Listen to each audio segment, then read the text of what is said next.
네, 출발 증시와이드 2부 순서 이어가겠습니다. KT 올레 IPTV로도 함께 시청을 하실 수 있습니다. 먼저 2부에서 준비한 내용들입니다. 네, 김동섭의 마켓포인트 IM투자증권 김동섭 이사와 함께 주요 이슈 분석과 투자 전략 세우고요. 수급으로 보는 시장에서는 박재민 팀장의 주체별 수급 상황 점검과 투자 전략 제시가 이어집니다.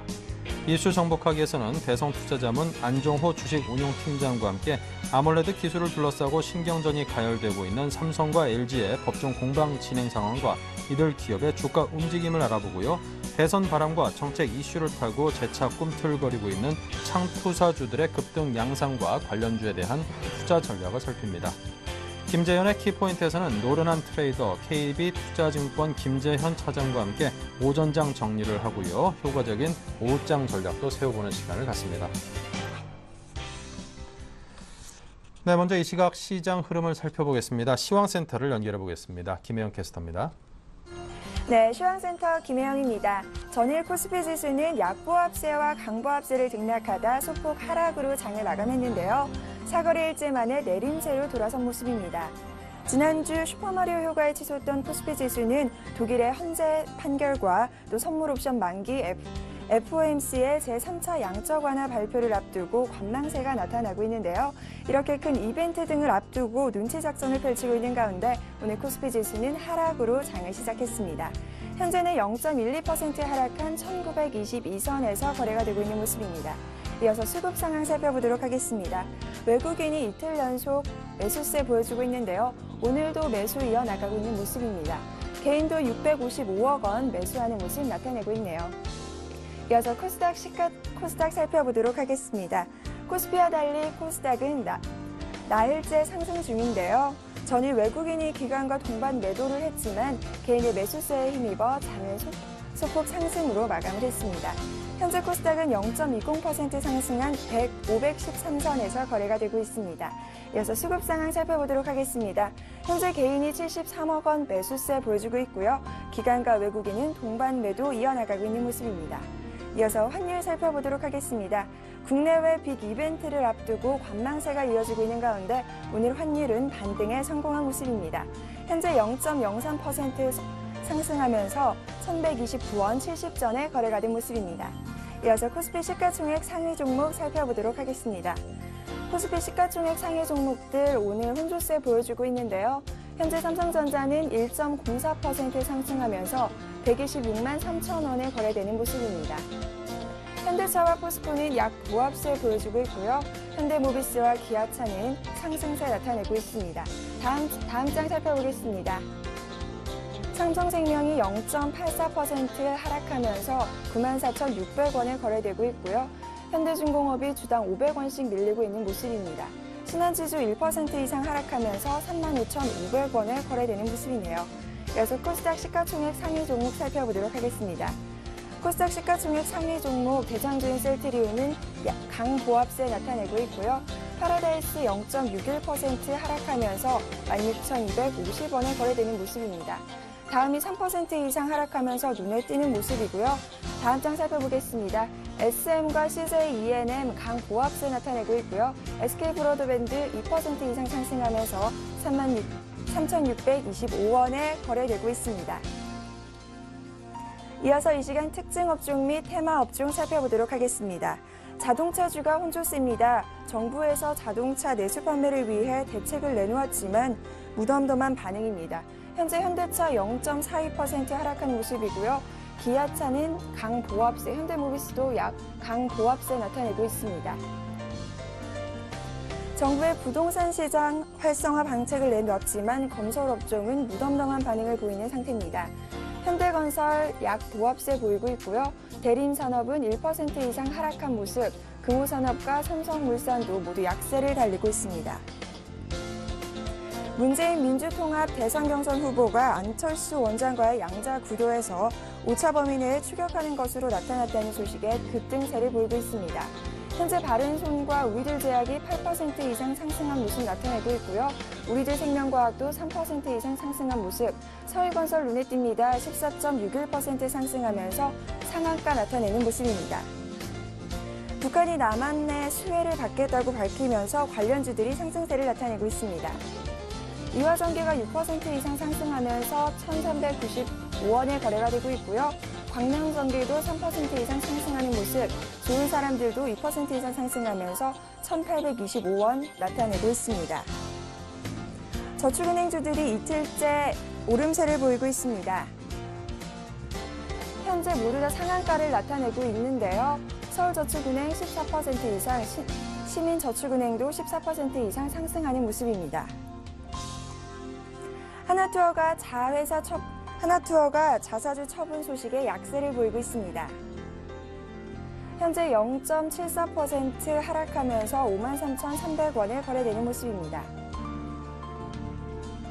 지금까지 시황센터 김혜영이었습니다. 네, 계속해서 글로벌 주요 이슈를 통해서 국내 증시 흐름을 분석하는 김동섭의 마켓포인트 시간입니다. IM투자증권 압구정금융센터에 계시는 김동섭 이사를 전화 연결합니다. 안녕하십니까? 네, 안녕하십니까? 네, 중국의 8월 수출입이 유럽 재정위기와 내수 부진으로 인해서 모두 전망치를 밑돌았군요. 자, 네. 과연 추가적인 경기 부양이 가능할런지 시장에 미칠 영향력까지 함께 살펴주십시오. 중국이 계속해서 경기 둔화 가능성이 언급되고 있어서 이것이 이제 확인되는 수순이다라고 봐야 될 것 같고요. 1년 전보다는 1.7% 증가를 했습니다, 수출이. 그런데 전문가 전망치로서 2.9% 증가보다는 소폭 하회하는 모습이고, 계속해서 중국이 경기 둔화가 점점점 가시화되는구나라는 모습이 나오고 있습니다. 중국이 며칠 전에 경기 부양책을 1조 위안 정도, 우리나라 돈으로 180조를 진행했는데 사실 중국 장도 뜨뜻미지근한 모습을 보였고 하루 상승하고는 또 멈춰있는 모습입니다. 아마도 중국에서는 추가적인 금리 인하나 부동산 경기를 풀어주는 정책이 나와야 되지 않나라고 판단이 쓰고 있고요. 만약에 부동산 경기를 풀어주지 않는 재료가 나온다면 금리 인하를 하더라도 시장이 약간 큰 영향을 주지 않을 수도 있지 않을까라고 보여지고 있습니다. 지금 지난번에 지준율 인하를 2번 했고 금리 인하를 2번 했는데도 주가가 무덤덤한 것으로 봤을 때 이번에도 금리 인하를 소폭해서는 시장에 영향을 주지 못할 것이다라는 것을 알 수 있고요. 다만 우리가 알 수 있는 것은 중국이 계속해서 경제가 둔화되는 것으로 봤을 때는 경기 부양책을 꾸준히 진행할 수 있다라고 생각을 해야 될 것 같습니다. 특히 원자보 총리도 통화 정책이나 재정 정책을 통해서 시장을 계속해서 부양하는 쪽으로 방향을 잡겠다라고 했었기 때문에 이번에 추석 전에 추가적인 금리 인하 가능성에 대한 부분을 생각해야 될 것 같습니다. 중국이 성장률이 보통 8%대를 유지해야 되는데 7%대까지 떨어지는 모습을 봤을 때는 추가적인 경기 부양책이 상당히 기대되고 있고 그것이 국내장에도 상당히 영향을 줄 수는 있습니다. 그러나 중국장에 영향을 줄지는 좀 지켜봐야 될 것 같습니다. 중국이 오랜 기간 주가가 많이 빠졌기 때문에 매물도 많은 상황이라 올라오기도 쉽지 않은 상황이다라고 보여지고 있고요. 추가적인 금리 인하가 혹시 진행이 된다면 소폭보다는 약간 대폭 인하하는 모습이 나오는지를 확인하셔야 될 것 같습니다. 네. 자, 그리고 이번 주 12, 13일에 예정된 독일 헌법재판소에서 ESM에 대한 합헌 여부 판결, 그리고 미국 FOMC 등의 대형 글로벌 이벤트에 따르는 결과들이 상당히 중요할 것 같고요. 자, 그리고 한은 금통의 금리 인하 가능성에 대해서도 함께 짚어주신다면 도움이 될 것 같습니다. 자, 이 같은 상황에서 가장 좋은 최적의 시나리오는 어떤 것일까요? 가장 좋은 거는 독일 헌법재판소에서 ESM 합헌이 나오고요. 그 다음에 추가적인 양적 완화, 또 우리나라 금리나 세 개가 다 나오면 가장 좋겠죠. 사실 이렇게 양적 완화나 경기 부양책은 그만큼 경기가 좋지 않다는 걸 나타내고 있죠. 근데 주식시장이라는 것은 또 그와 별개로 유동성이 풀리면 가는 거기 때문에 더 좋은 쪽으로 해석을 할 수밖에 없다라고 말씀드릴 수 있는데요. 제가 보는 견해로는 ESM이 문제될 지는 않을 거라고 보고 있습니다. 왜냐하면 이게 문제가 되면은 정말 유로존은 문제가 되죠. 독일도 결국에 가서는 자기들이 만든 유로 연합을 스스로 붕괴시키는 결과를 가져올 수 있기 때문에 여론의 어떤 문매를 막고 있지만 헌법재판소에서 좋은 결과를 주지 않을까라고 보여지고 있습니다. 사실 이거로 인해서 지금 전 세계 시장이 눈치 보기장을 계속 보이고 있거든요. 우리나라 같은 경우에도 사실 국가신용도 상향도 되고 중국 경기 부양책 바뀌기를 통해서 중국 관련주들이 시장에서 주가를 끌어올릴 수 있는 좋은 계기인데도 불구하고 ESM이 혹시 통과되지 않으면 주가에 악영향이 올 거다라는 생각 때문에 못 움직이는 모습이었거든요. 근데 제가 보는 견해로는 내일 밤이죠. 내일 밤에 뭐 특별한 문제가 없는 한은 아마 합헌이 나오지 않겠느냐. 만약에 합헌이 안 나오면 또 유보가 되겠죠. 바로 결정 내리지 못하는 상황입니다. 그러나 ESM 많이 통과되지 않더라도요. 일시적인 충격은 있을 수 있겠으나 22 유럽 중앙은행이 권한을 확대하고 있는 과정 속이라면 ESM이 안 됐을 경우 22의 권한 확대가 더욱 강화될 수 있는 부분이 마련될 수 있는 토대가 됩니다. 그러니까 사실 어떻게 보면 ESM이 합헌을 못 받을 경우 위헌이 됐을 경우 주가에는 일시적으로 악영향을 줄 수 있겠지만 결국 우리가 원했었던 ESM의 권한 확대로 통해서 미국의 그 금융위를 FRB가 극복한 것처럼 이 20일을 통해서 극복 가능성이 있다라고 본다면 향후 방향성으로는 더 좋을 수도 있다라고 생각하고 있고요. 그 다음에 지금 3차 양적완에 대한 기대 심리가 굉장히 큽니다. 제가 볼 때는 3차 양적완 가능성이 굉장히 크다고 보여지고 있고요. 지금 매파와 비둘기파 간의 싸움을 하고 있는데 매파 입장에서는 지금 3차 양적완화는 거시적 경제를 통해서 지금 할 이유가 없다. 실업률만 8.1%지 뭐가 의미가 있느냐 이런 식으로 얘기하고 있고 비둘기파로는 지금 3차 양적완을 꼭 해야 된다라고 합니다. 실업률이 지금 상당히 안 좋다. 8.1%지만 구직자가 취업을 포기하는 상황까지 계산한다면 실제로 8.3도 넘을 수 있다라는 얘기가 나오죠. 근데 제가 보는 견해는 이렇습니다. 지표가 아무리 좋아지고 있더라도 실업률이 굉장히 높다면 예를 들어서 주택이라든가 지표도 나빠질 수밖에 없다는 거죠. 왜냐하면 고용이 안 됐기 때문에 소비가 상당히 줄어들 수 있고요. 또 그로 인해서 주택 같은 거 이런 경우에 어떤 매수하고자 하는 어떤 그 가용 자원이 굉장히 줄어들 수 있는 부분이 있기 때문에 결국에서는 실업률이 최고로 중요하지 않느냐. 그렇다면 실업률을 떨어뜨리기 위해서라도 경기 부양책을 해야 된다라고 보여지고 있고요. 또 지금 11월 달에 재정 절벽에 대한 뉴스도 나오고 있습니다. 정부에서 지출할 돈이 없다는 얘기죠. 그러니까 정부가 지출할 수 있도록 국채 발행을 할 수 있게끔 유도해 주는 것도 좀 시장에 필요하다라고 보여지고 있고요. 또 지금 그 민주당과 공화당 싸움 중에서 중요한 어떤 경제적인 문제 중에 하나가 롬니 씨가 들고 나온 게 근본위 제도거든요. 그렇게 되면은 FRB가 이때까지 쌓아놓은 모든 역량이 다 한 번에 일거에 나갈 수 있는 부분이 있기 때문에 FRB 입장에서도 민주당을 밀어줘야 되는 상황이라면 결국 그 전에 대선 전에 미리 양적완화를 할 것이다라고 생각한다면 이번이 아마 좋은 기회가 아닐까라고 보여지고 있고요. 우리나라도 아마 금리 인하 가능성이 상당히 높습니다. 금리 인하가 많이 된다면 국내장도 상승이 가능하다. 추가적 상승이 매우 강해질 수 있다라고 봐야 되는데 이 금리 인하에 대해서 우리가 생각할 수밖에 없는 이유는 지금 그 경기 부양책을 위해서 지금 그 재정기획원에서 계속해서 경기 부양책을 내고 있지 않습니까? 이런 거로 봤을 때는 우리나라 금리 인하는 필연적이지 않을까. 그렇다면 이번 주가 우리나라도 한번 업그레이드되는 아주 중요한 장이 될 것이다라고 생각하시면 좋을 것 같습니다. 네, 자 부디 좀 긍정적인 좋은 그런 결과들이 나와줬으면 좋겠습니다. 이런 기대감을 담고 오늘 장에 맞는 투자 전략을 짜주신다면요?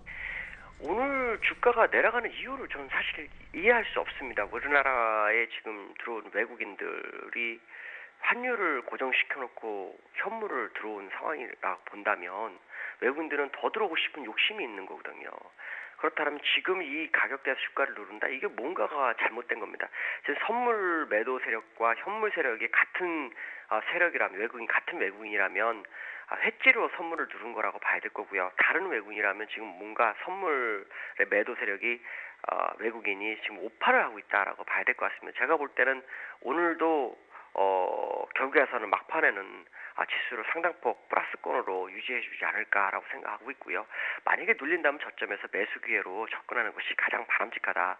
지금은 정말 크게 하락을 하거나 크게 상승하는 쪽이라고 본다면 지금 크게 상승 쪽에 무게를 실어주는 게 더 좋다라고 봅니다. 왜냐하면 20일에서도 아무 결정이 안 나왔다면 문제가 되겠지만 결정이 난 상태인데 그게 무제한적인 채권 매입 이 얘기는 스스로 권한 확대에 했다라는 얘기와 똑같기 때문에 결국에 가서는 유로존은 모든 문제를 해결하면서 갈 수밖에 없는 상황으로 가겠다라고 만들어진 그런 환경이라고 봐야 될 것 같습니다. 그렇다면 저점 시마다 물량을 매수를 하고 가지고 계신 분은 홀딩이 더 필요한 시점이다라고 봐야 될 것 같습니다.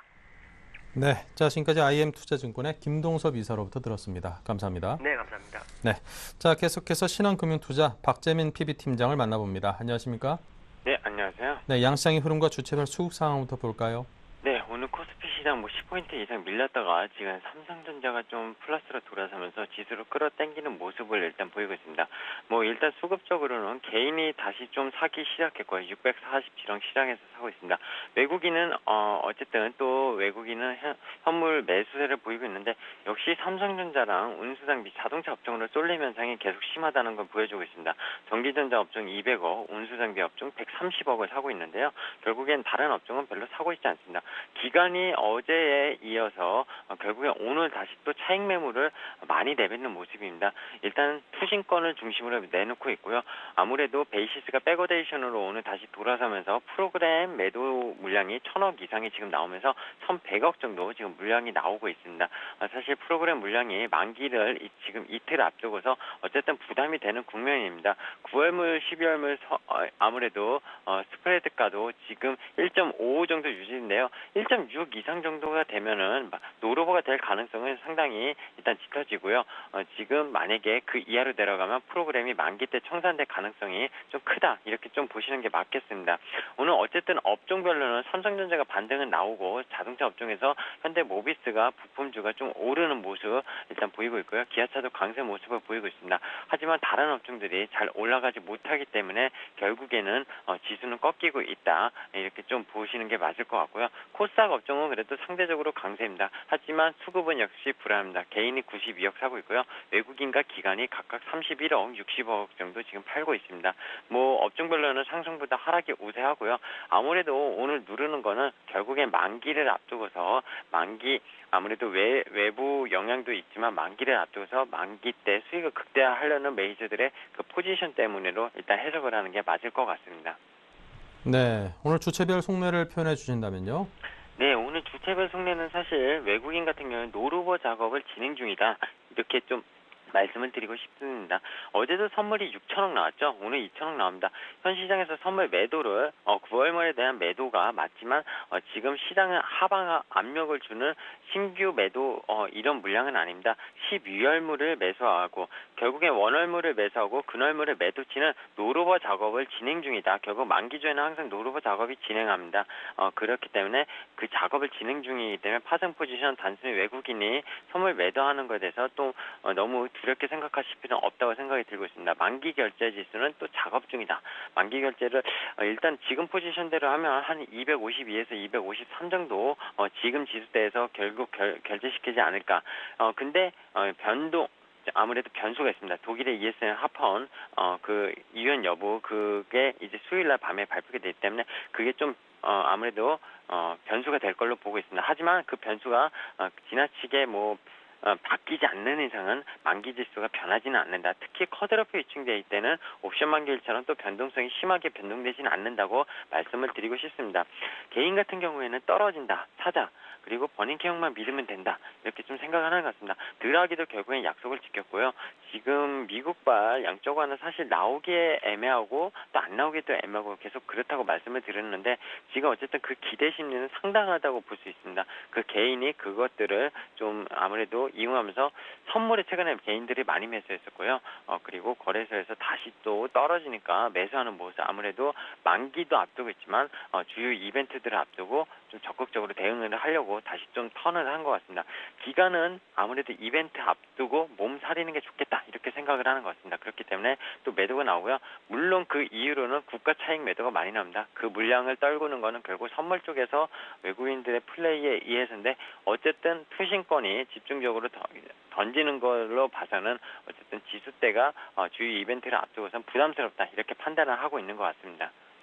네, 자 오늘 장 개인을 위한 투자 전략 어느 때보다도 중요한 것 같습니다. 어떻게 해볼까요? 네, 사실 어제랑 오늘 그리고 제가 내일까지 주요 이벤트들을 앞두고서 간망이 사실 짙을 것이다. 그리고 지나친 상승과 지나친 하락은 크게 없을 것이다. 어제도 말씀을 드렸습니다. 사실 그대로 가는 시장입니다.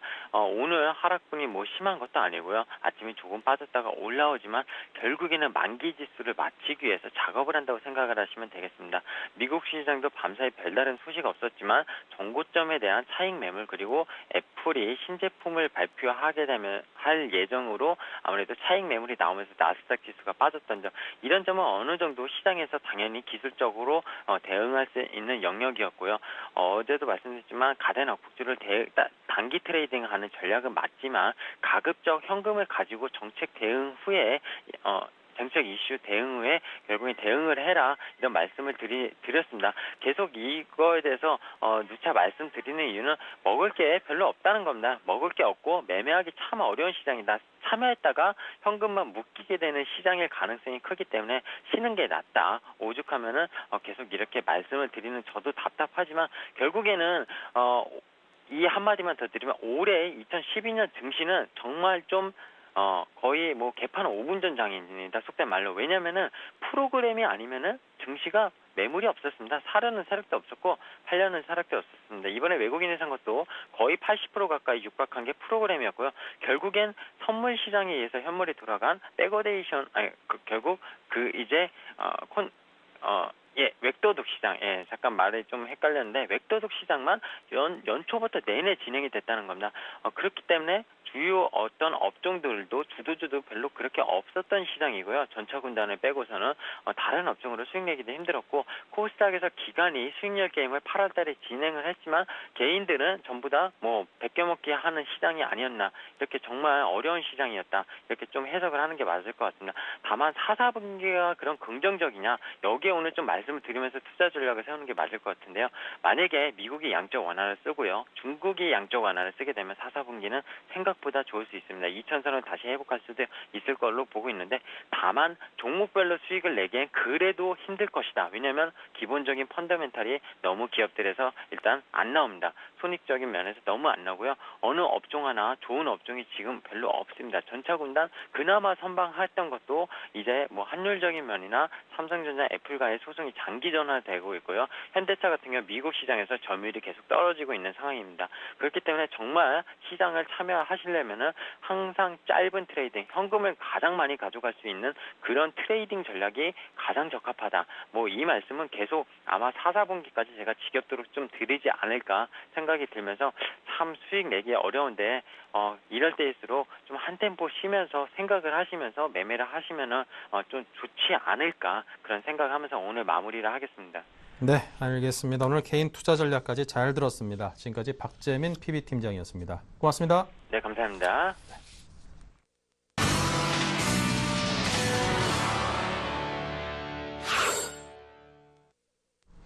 네, 본격적인 오늘 장 전략을 짜보도록 하겠습니다. 5인의 전문가와 함께하는 12자 투자 전략입니다. 네, 박성일 연구원은 지수 조정 시에 대형주를 분할 매수하자, 박소영 대리는 눈치 보기 장세 1937포인트를 확인하자고 있고요. 정용훈 팀장은 대형 이벤트를 앞둔 관망 장세 예상, 최희용 대리 은행업종의 절대 저평가 구간, 정재훈 실장은 3분기 실적주에 주목하자고 했습니다. 네, 관심 업종으로는 자동차 부품주를 박성일 연구원은, 박소영 대리는 아이폰 5 수혜주, 정영훈 팀장은 은행업종, 최희용 대리도 같습니다. 정재훈 실장은 휴대폰 부품주를 꼽았습니다. 네, 오늘은 이 가운데 동부증권의 박소영 대리를 연결합니다. 안녕하세요. 네, 안녕하세요. 네, 현재 시황부터 볼까요? 네, 오늘 우리 장은 지금 빅 이벤트를 앞두고 관망세가 좀 짙은 장이 연출되고 있습니다. 당장 매일 밤 독일의 ESM 위헌 여부를 판결하는 헌법재판소 판결이 예정돼 있고요. 네덜란드 총선과 FOMC 회의도 12일, 13일 양일간에 걸쳐 앞두고 있습니다. 또한 이번 주 목요일은 한국의 금통위 금리 결정과 선물 옵션 등의 동시 만기일로 인해 이번 한 주 계속해서 눈치 보기 장세가 될 것으로 보입니다. 이슈들이 무엇하나 조금 예상하기가 어려운데요. 이제 이런 이벤트들이 큰 문제 없이 해결이 된다면 시장이 2,000선까지 좀 오를 수 있지 않을까 좀 기대를 하고 있고요. 어려울 수도 있지만 이제 미국의 양적 완화까지 같이 합세가 된다면 유동성의 힘을 받아서 2,000선 돌파도 가능하지 않을까 보고 있습니다. 만약 반대로 이제 이러한 이벤트들이 순차적으로 좀 진행이 어렵게 된다면 다시 1900선 지지 여부를 테스트할 가능성이 높고요. 대형 이벤트에서 악재가 터진다면 이제 저가 매수를 노려볼 기회라고 보고 있습니다. 코스닥 지수 이끌어갔던 지금 대선 테마주 쪽은 단기 고점이 형성된 만큼 어느 정도 단기적으로 이렇게 자르시면서 매매를 하시고요. 현재 대형주와 중소형주 포트에 좀 절반씩 가져가시는 전략을 좀 말씀드리겠습니다. 네, 자 오늘은 아이폰 5 수혜주를 말씀을 하셨는데요. 자세하게 들려주시죠.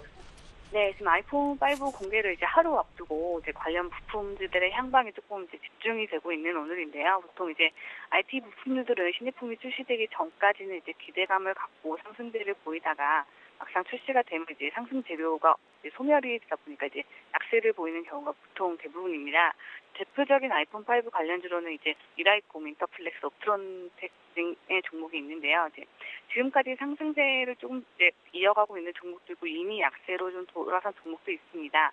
보통 아이폰 출시 예정이 한 60일 이전부터 이제 관련 종목 주가가 이제 움직이기 시작하는 경우가 대부분이고, 이 기간 동안 평균 한 20-30% 정도 오르다가 출시가 임박해서 좀 단기적으로 조정을 받곤 합니다. 이제 이미 아이폰 5에 대한 기대감은 저희 주가에 좀 선 반영이 되어 있고요. 아이폰 출시 직후에는 이제 차익 실현이 매물이 나오면서 이제 주가가 잠시 조정을 받을 것으로 예상은 좀 하셔야겠는데요.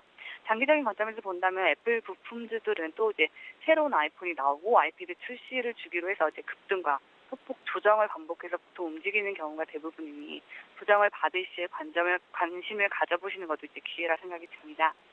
그중에서 제가 꼽아본 종목은 이제 애플의 인셀 터치 패널이 60% 정도를 납품한 LG 디스플레이입니다. 이번 아이폰 5의 납품은 영업이익에 대해서 이제 기여도가 한 1,500억 이상 확대 예상이 되고요.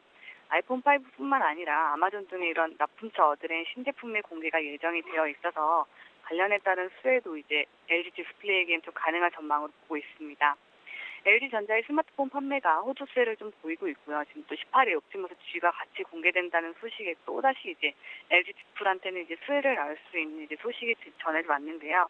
이에 따라서 하반기 실적 기대가 되며 매수가는 27,000원에서 27,500원 사이를 말씀드리고요. 목표가는 32,000원, 손절가는 26,000원으로 하반기 보유 전략 종목으로 좀 말씀을 드리겠습니다. 네, 자 애플 아이폰 5에 주목하자고 하셨고 그와 관련해서 종목으로는 LG 디스플레이를 말씀을 해주셨습니다. 지금까지 동부증권의 박소영 대리였습니다. 감사합니다. 네, 감사합니다. 네, 자 다음은 김보람 아나운서의 이슈 정복하기입니다. 경제의 흐름을 알고 시장을 읽는다. 이슈 정복하기 순서인데요. 오늘 다룰 이슈부터 자세하게 정리해드리겠습니다. OLED 기술을 둘러싸고 삼성과 LG의 신경전이 가열되고 있습니다. 삼성 디스플레이는 최근 LG 디스플레이가 OLED 핵심 기술과 인력을 조직적 계획적으로 유출했다며 서울중앙지법에 가처분 신청을 제기했습니다. 8월 인천공항을 이용한 국제선 여객 수요가 11.8% 늘어나 사상 최고 기록을 세웠습니다. 1월부터 8월까지 국제선 여객 수요는 11.2% 늘어났습니다. 창투사주들이 대선 바람과 정책 이슈를 타고 재차 꿈틀거리고 있습니다. H남 인베스트를 비롯해 재미니투자, 대성창투가 지난주 주가가 단기 급등한 데 이어 10일에도 급등세를 이어갔습니다. 네, 오늘은 대성투자자문 안종호 주식운용팀장과 함께합니다. 안녕하세요. 예, 안녕하십니까. 네, 삼성전자와 LG전자 간의 OLED 기술 유출과 관련한 법정 공방이 치열해지고 있는데요. 관련 기업들의 주가 흐름과 함께 그 안에 드러난 문제는 무엇인지 자세하게 살펴보겠습니다.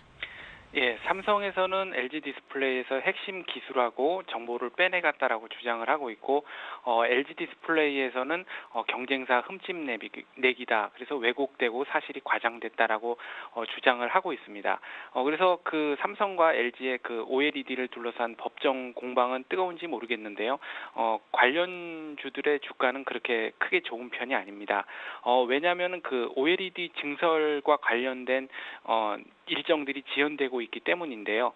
삼성 디스플레이의 신규 캐파 증설이 그 지연이 되고 있고 OLED TV도 올림픽 이전에 나올 것이라고 예상이 됐었는데 이제 점점 지연이 되고 있습니다.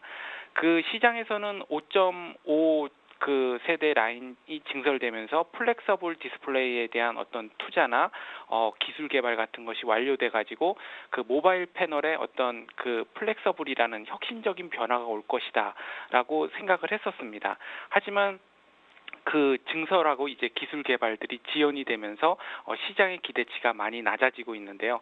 그리고 또 OLED TV도 그 올림픽 이전에 나올 것이라고 예상이 됐지만 생각보다 늦어지고 있습니다.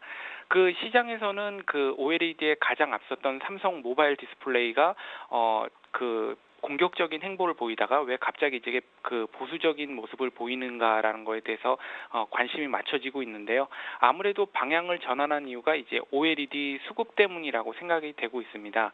그 OLED는 그 고해상도 LCD에 비해서 이 생산 단가가 높기 때문에 삼성전자를 제외하고는 그 채택하는 업체들이 점점 줄고 있고요.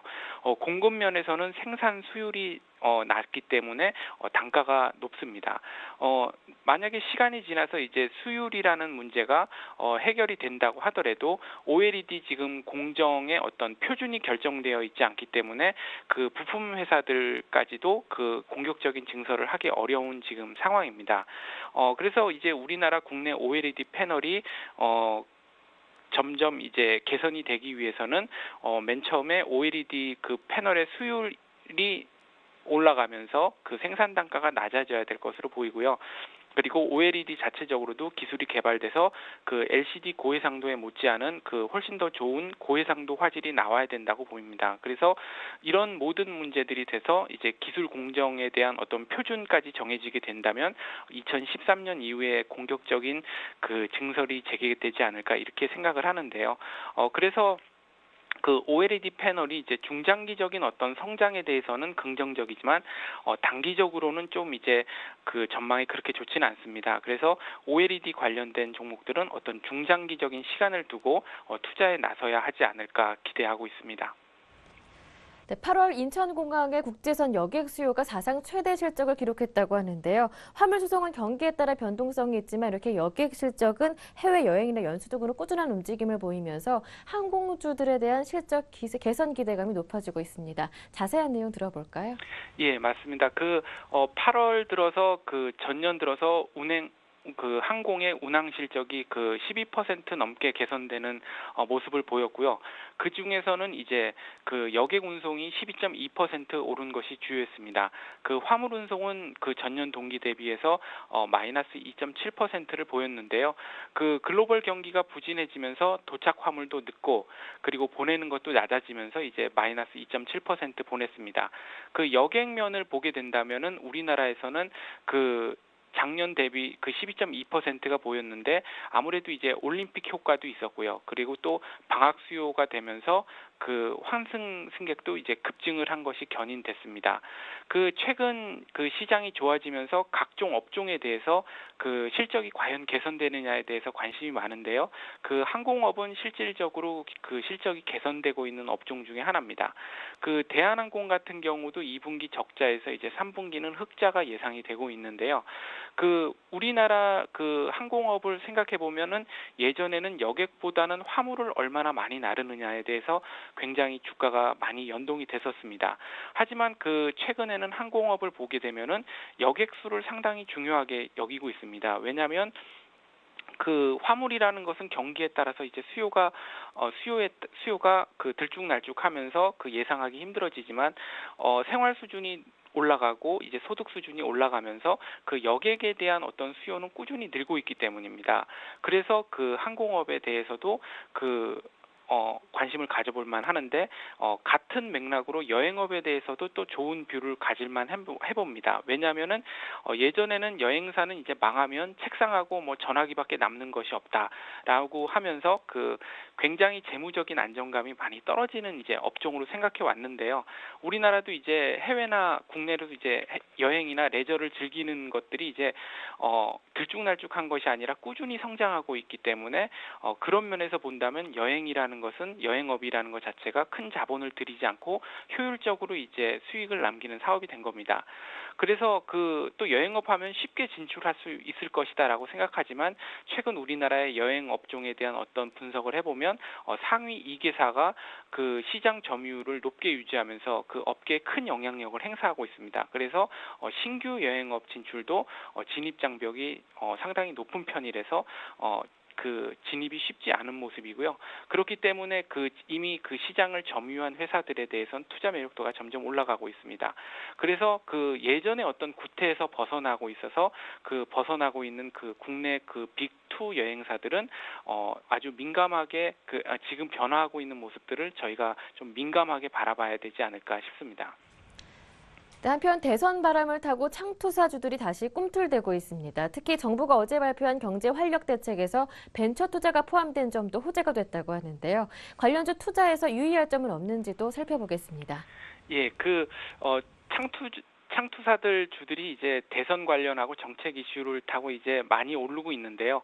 그 에이티넘이나 제니미 투자, 뭐 우리기술 투자, 엠벤처 투자, 뭐 여러 가지 그 창업 투자 회사들이 올라가고 있습니다. 아무래도 그 새누리당하고 민주당 모두 양당의 어떤 정책들이 그 대기업보다는 그 엔젤 투자를 늘리겠다, 창업 투자를 도와주겠다라는 측면에서 그 정책이 발표되면서 지금 정책적인 어떤 수혜주로서 이제 보이는 건데요. 최근에는 또 이제 그 박근혜 새누리당 대선 후보가 일자리 창출을 위해서 이스라엘의 어떤 요즘화 펀드 방식이라는 것을 도입을 검토하겠다고 했습니다. 요즘화 방식이라는 것은 이제 정부하고 기업이 같이 돈을 내서 매칭 방식의 이제 벤처 캐피탈인데요. 우리나라도 그 흔히서 이제 모태 펀드라고 해서 정부에서 일정 부분의 그 기금을 대고 그것을 이제 더 크게 레버리지를 일으켜서 기업들이 참여하는 방식의 어떤 창투사 투자 방법들이 계속 진행되고 있습니다. 그 창투사 주식들을 보면 몇 달 전만 해도 그 하루 거래량이 몇만 주가 되지 않은 어떤 소외 업종이었는데요. 최근에 보면 한호가에 그냥 몇만 주씩을 이제 치고받는 그런 거래량을 보이면서 상당히 과열된 모습을 보이고 있습니다.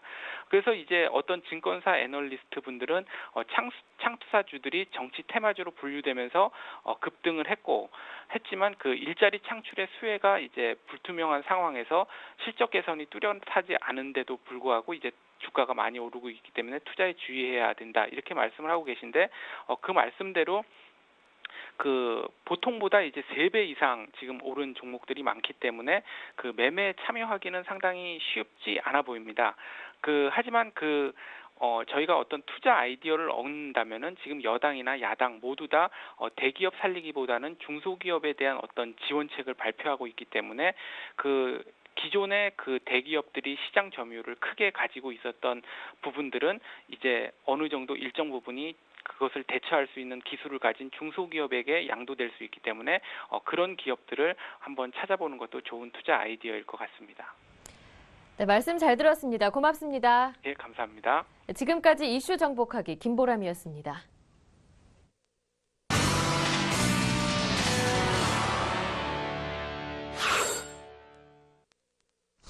네, 계속해서 리딩 투자증권의 우성재 팀장을 연결하겠습니다. 안녕하십니까? 네, 안녕하세요. 네, 중국 쪽 분위기 알려주십시오. 예, 최근 중국 증시 상승세를 나타냈었습니다. 하지만 오늘 지금 증시의 전반적인 약세 속에서 중국 본토 또한 약세 움직임을 보이고 있는데요. 현재 상하이 종합주가지수 0.77% 하락한 2119.10포인트의 장 움직임 보이고 있습니다. 지난주 금요일 중국 증시 급등세를 나타내면서 2100선 강하게 돌파한 모습을 보인 만큼 시장에서의 상승 기조 당분간 좀 이끌 수 있을 것이라는 기대감이 나타나고 있는 가운데 2100선의 지지 여부 좀 지켜보셔야 될 것 같습니다.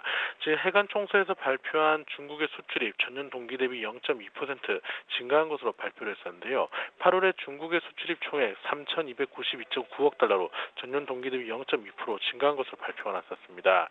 지금 중국 수출입 총액 2,497만 9,760억 달러로 발표가 나면서 전년 동기 대비 6.2% 증가하는 모습을 보이는데 시장에서의 이러한 수출입은 계속적으로 좀 안정적인 모습을 보이고 있는 가운데 시장에서의 관망심이 좀 커지고 있다고 보시면 좋을 것 같습니다. 최근 바클레이즈에서는 중국의 경제 성장률 전망치 7.5%로 하향 조정하는 모습을 보이고 있는데요. 중국의 올해와 내년의 GDP 성장률 전망치를 하향 조정한다고 바클레이즈 언급이 나왔습니다. 2012년도 GDP 전망치를 종전 7.9%에서 7.5%로 하향 조정 하고 2013년도 전망치는 8.4%에서 7.6%로 낮췄었는데요. 중국 정부가 경제 하락을 방지하기 위한 정책들을 실시할 것으로 보이고 있지만 지표가 안정적인 흐름을 보이지 않고 있는 만큼 경제 성장률이 빠른 회복세를 나타내기 좀 어려울 것이라는 전망이 나오고 있다고 보시면 좋을 것 같습니다. 지금 중국의 사회과학원에서는 중국의 5년간 경제 구조 조정이 나올 것이라는 전망을 내놨었는데요.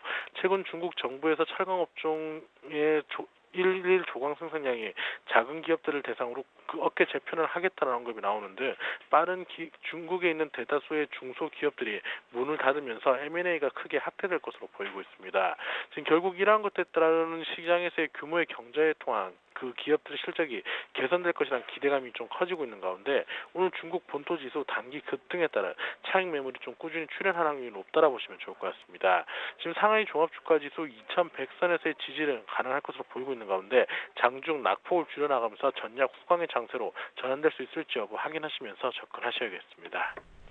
네, 지금까지 중국적 증시 정리해봤습니다. 리딩투자증권의 오성재 팀장이었습니다. 감사합니다. 예, 고맙습니다.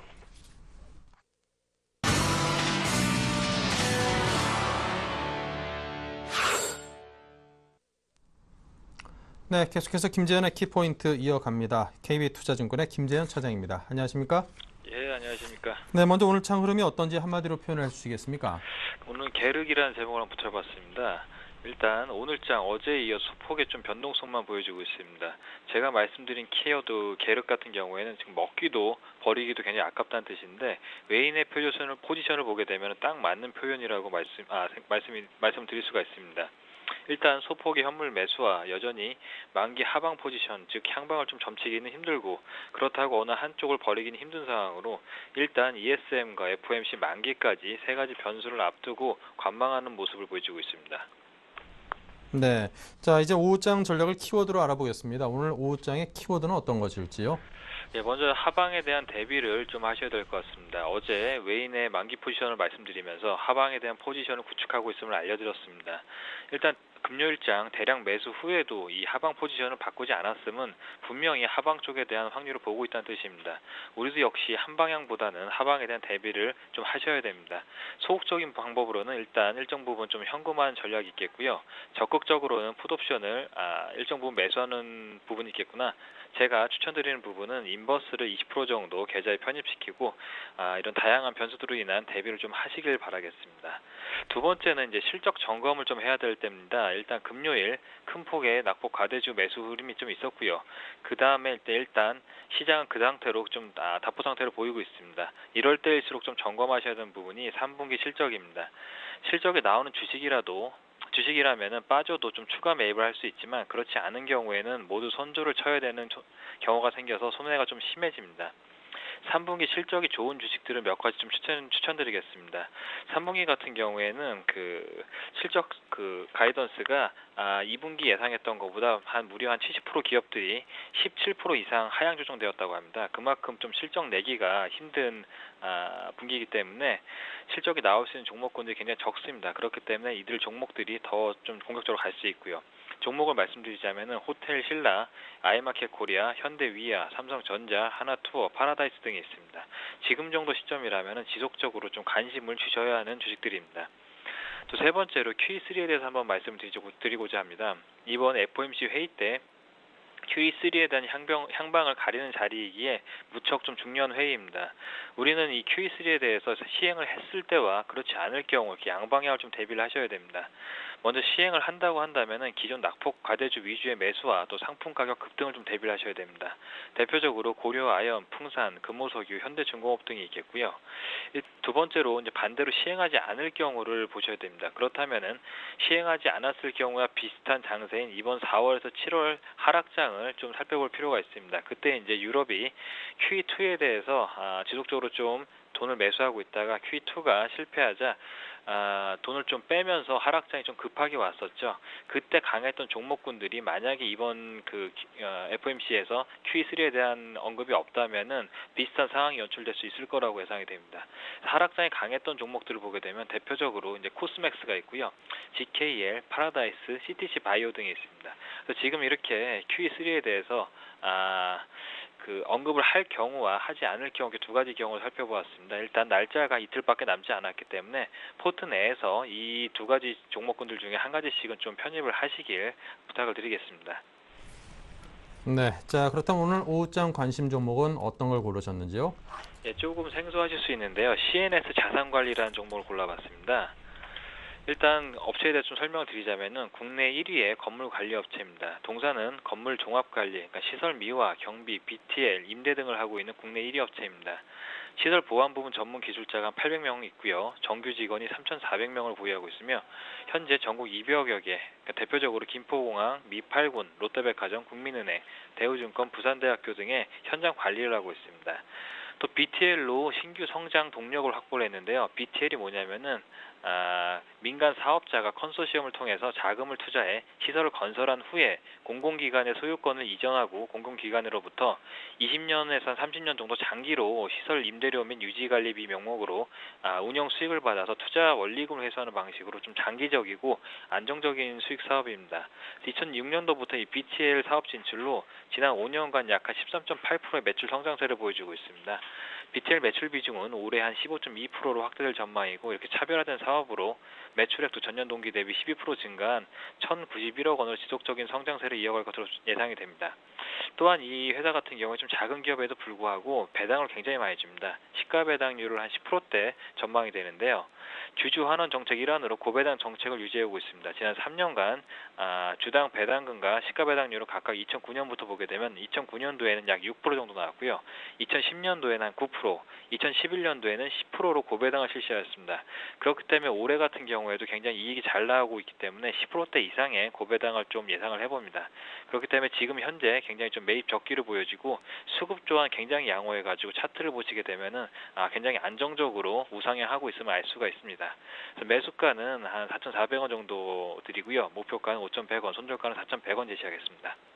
네, 자 이렇게 해서 CNS 자산 관리에 대해서 들어봤습니다. 상당히 좀 생소한 그런 기업이긴 합니다만 빌딩을 전문적으로 관리하는 그런 어떤 전문업에 종사한다라는 점에서 어떻게 보면 B2C라기보다는 B2B 업종으로서 상당히 좀 안정감 있게 갈 수 있는 그런 종목이 아닌가 싶은데요. 자 매수가 4,400원, 목표가 5,100원 정도를 제시를 해주셨고요. 자 호텔신라 말씀을 하셨는데요. 호텔신라 오늘 장에서의 대응은 어떻게 좀 해볼까요? 예, 오늘 장이 이렇게 좋지 않음에도 불구하고 호텔신라 실적 기대감도 있고요. 지속적으로 좀 외인들의 매수가 기관들의 매수가 들어오고 있습니다. 그래서 지금 호텔신라 오늘도 좀 상승을 보여주고 있는데 또 큰 폭의 이렇게 움직임은 보여줄 수가 있지 않는 게 장의 흐름 자체가 지금 대형주들이 큰 폭으로 오르긴 쉽지 않습니다. 제가 부탁드리는 말씀은 장중에 혹시라도 이 좀 차익 실현성 매물이 나와가지고 빠지게 된다면 그때를 기회로 좀 매수를 하시기 바라겠습니다. 그 대표적으로 앞서 말씀드렸던 아이마켓 코리아, 호텔신라 굉장히 제가 좋아하는 종목군 중에 하나인데 좋아함에도 불구하고 잘 살 수 없는 것들이 쉽게 빠지질 않습니다. 그렇기 때문에 3분기 어닝 서프라이즈 부분을 굉장히 좀 주목을 하시고 빠질 때마다 매수를 하셔가지고 3분기 실적 발표 전까지는 꾸준하게 좀 들고 가시는 전략으로 대응하신다면은 분명하게 시장 수익률 이상을 보실 수 있다고 예상이 됩니다.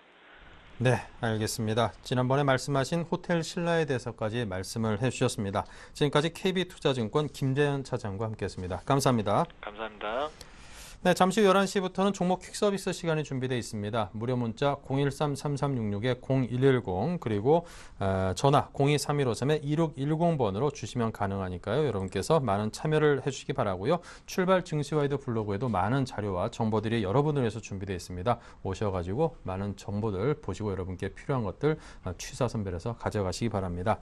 자, 우리 증시가 이제 상당히 좀 큰 굵직굵직한 그런 이벤트들을 눈앞에 두고 있습니다. 독일에서도 ESM에 대한 위헌이냐 합헌이냐 관련된 결정이 있고요. 또 미국에서도 3차 양적 완화에 대한 기대감, 과연 이번에는 뭐 나오겠지라는 그런 기대감이 상당히 큽니다. 근데 그 외국 쪽에서 들려오는 이런저런 리포트를 보면은 내년 초에나 또 시행될 것이다라는 그런 분석도 있고 보면은요, 무조건 이번엔 반드시 된다라는 그런 호재성 그런 이벤트에 대한 기대감만을 갖고 시장에 대응하기는 약간의 위험성도 있어 보이니까요. 최대한 안정감 있게 보수적으로 운영을 잘 해보시기 바랍니다. 자, 오늘 여기서 마치고요. 저희는 다음 시간에 다시 뵙겠습니다. 감사합니다.